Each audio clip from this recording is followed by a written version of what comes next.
Hello, beauties. So I'm just gonna, just setting the intention that whatever's needed to be heard through this offering, through this story, is reaching the ears and the hearts of those that are ready for it. And so the first thing I want to share today is that you have something in you that wants to be revealed. It doesn't matter how long it's going to take for you to create space for that to happen, or the mediums that that's going to happen in, or the methods or the approach, but there's something in each and every one of us that is a seed that has been planted by our ancestors, and that is destined to grow in our lives, hopefully in our lives. And the journey of watering the seed is a long one sometimes, because it takes a level of commitment to the process and to whatever that little seed is going to look like. There's a large portion of time in a seed's growth where you actually don't see anything, and it's just hope. And it's just hoping that whatever you're tending to, whatever you're nourishing is growing beneath the surface, and that you'll be able to know when that dormancy pattern is not just stagnant, but actually dead, and it's time to replant. So for me, in my journey of creating ritual infused offerings and what it means to share this part of myself with the world and to bring people together into ritual space, and how to do it in a way that I feel safe, that the people I'm supporting feel safe, so that we can actually go beneath the surfaces and tap into this ancient wisdom that is for us, that is in our bones, that our ancestors know so well. And so in my journey of tending what it is in me that wants to be revealed, I've come a long way. So for me, for anyone that knows my story, I used to be a seamstress, and I called them therapeutic apparel. So I created garments that were infused with intention and with prayers. And my journey of creating for people was very empathic. I would learn a lot about my clients. I would have a lot of foreshadowing when I was making a piece if I didn't know who was going to. And I found that this was my secret little way of connecting with individuals on a very vibrational way, and creating something that could reflect what I saw in them. So it could reflect this part of them that was mythic, this part of them that had an elemental nature, this part of us that may not feel totally comfortable in this world. And I did so through garments. And that was my first journey in revealing and helping other people reveal themselves through how they dressed. And it became really clear that avenue, that approach, was also kind of reached an end when I realized that I was still cloaking, for lack of a better word. I was cloaking what really inspired me and wasn't actually telling everyone. Not everyone knew that's what I was doing. It was my little secret a lot of the time. And so one day I had my guides. So I've always been in relationship with who I call my guides. I call them the Invisibles. As many of you may have heard or witnessed, I actually do channel transmissions now with them. It's just taken a lot of process to feel safe doing that for the public. But one day I was scrolling through Facebook. Some of you know the story.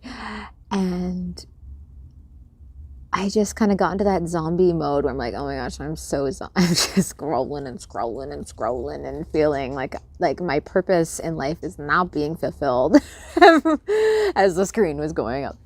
And my guide said to me, Sarah, you need to connect in with what is it that your community needs the most of you? What is something unique to you that the world needs, that your community needs? And so I thought about it, and I thought, what's something unique to me? What's something that people, when I do share this part of myself, are always interested in. And it's my connection to what's beneath the surface on the magical lines of existence. What's my connection to the unseen world? And because I've always delivered messages. So I'm a dreamer, and I receive dreams for people. And sometimes I'll have impulses, or I'll walk by someone and I'll just have this flash, this really strong message that needs to be delivered. And thankfully, I've had the courage to deliver these messages regardless of the outcome. Not all of them, because some of them I realize I have resistance to the impact it may cause and being responsible for that, but I'm getting better. And so I thought about this, and I thought, well, I have this thing where I kind of feel like I'm connected to what's beneath the surface and what's happening in people's lives, and I have this like connection thing. I have this relationship with the unseen in a way that I realize isn't as common. And only through the sharing of it did I realize that not everyone experienced this, and this wasn't how everyone witnessed their life. And so I thought, well, maybe there's something there that my community could use more of. And so I bravely, and whatever part of me did this, I relish, and I think it's that Fool card, that the first card in the tarot of just like blindly going forward over that cliff. And I just put out to my community, I said, okay, everyone, I'm going to be offering 10 free sessions of a modality. I have no idea what it is, but I'm going to be experimenting on you. and that was all I said. That was like the base of my offering, was I have no idea what I'm offering, who's in. And that began an amazing journey of revealing my gifts and cultivating and curating my offerings through experimenting, and through so many epically willing people to go with me along this journey and to be part of their own revealing through what I was seeing in them. And so I put this call, I just quickly okay, here, I'm just throw it out, whatever's going to happen. And I had such a huge response. I think within some hours, I think I had 40 something people that, and it just kept going. People were like, please choose me. I know you already have a long list, but I've always seen something in you, and I'm just so curious. What is Sarah Burns going to get into? What is she going to offer? I trust you, bring it on. And that was nectar. That was nectar it was balm to my soul. And that, then again, I had this commitment to all. and so what I did was, the first person that I was going to see, it was a distance session. So something I should also give to you, some very important wisdom here, was I was a new mom. My daughter at this point, she must have been about 2 years old, I think.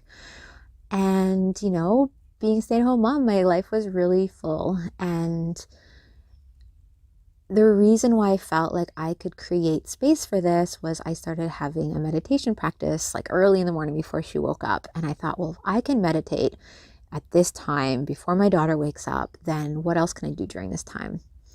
And so what I did with this was I decided I was going to do some sort of distance session, because I'm totally a believer in the astral world and our ability to create impact regardless of our space relationship to people and to the world and to the planet and things that are happening. And so I set all of these appointments at 6 a.m. And the first one I did is I sat down by my altar. So for me, altars are so important, especially with grounding your intention in this physical world. And for me, as a very connection to a lot of ethereal, it's a really important sanctuary for the spirit world and the physical world to ground. And so I was I'm going to make a beautiful altar. It's going to have a bowl of salt water and a candle in the center of it. And that's what I got. It's the only thing I had, the only structure I had. I'm going to sit down, I'm going to close my eyes, and I am going to connect with the person. that I'm receiving the session for. And so I did that, closed my eyes. I also had a journal. So it was the only guidance I had. I had a journal. I was going to write down things. And so here I am. I close my eyes. I think of the person. I light the candle. I do a little prayer for the work. And boom, I'm in this other world. I'm like in this other dimension, which I now call, it's kind of like the soul realm is what I call it. And it's getting sunny over here. And so here is this client in front of me, and I start journeying. I start navigating through this landscape that they're showing me, that their soul is showing me. And I don't need to get into that process, but that became a modality. So over time and over hundreds of sessions, I have created a modality from that. But the reason why I'm sharing this is I have created my new offering, or the only way that I'm really creating it is the only way that it can truly get life is from those that are ready for it. And just like how my business has started, just how this modality started, just how my Ask the Invisibles has started, is it requires those that are yearning for it to find me and to find this offering. And so here's my pitch. If you've lasted this long, is I realized that there are so many people like me that are on this stage of the journey where there is something next. There is an offering that is wanting to birth through you, and maybe it's already started to birth through you. Maybe you already have some of those pieces. Maybe you already know that you need a candle and a bowl. Maybe you have 10 modalities under your wing, but that there's something that's unique to you that is going to be ritual infused. So is an offering that is in some way ceremonial in nature, whatever that means to you. And you're ready to have some support in actually actualizing it. So moving past the feeling, or past the stage of I have this thing, but I haven't quite had the courage to reveal it, or what is it? Like that, I think of it almost like the mud of our own resistance. And so the offering that I am putting out there right now is to support on their journey of cultivating and curating an offering and releasing it to their community or to the online world, and to kind of create this container for all the different stages that come up in this journey of revealing and in this journey of really channeling these great works in our life. So if you're at a stage where you are fully ready, right? Fully ready to take the next step that it takes in bringing this to the world and to the people that you're here to serve. At the end of the day, it's like, I'm here on this camera because I know that there are some badass witches out there that are ready to be supported in this work. And so it's a 3-month incubator program, and it's going to have opportunities for one-on-one work with me and the Invisibles. And also there's going to be curriculum modules and a retreat at the end on Salt Spring Island or Vancouver Island, depending. I have another venue I'm thinking of too in BC where we can really play with what we bring forth. But it's called Share Your Shine, and I am pretty excited to see who is going to be filling in these seats. And if this is needed, please reach out to me. I'm doing intro calls. So if you're curious, if you want to pick my brain a little bit, if you want to share a bit of where you're at with your own journey of offerings, I have just taken business school. So I have a lot more tools under my belt that are quite strategic as well. So it's going to be this balance of bridging our intuitive nature and these magical offerings into something that is accessible. So we're going to get into like also basic biz skills, so biz witch skills, and And we're going to get into structure and into personal internal journey, into just different clearings and what it takes to bring ourselves and our gifts to the world. So there it is. I did it. And so have a beautiful day, and I look forward to anyone that's interested to just reach out. Like, there's no expectation. You don't have to sign any huge contract to have a call with me, and it's an opportunity also to just connect with me and the Invisibles, and we can just play a bit with what's alive for you.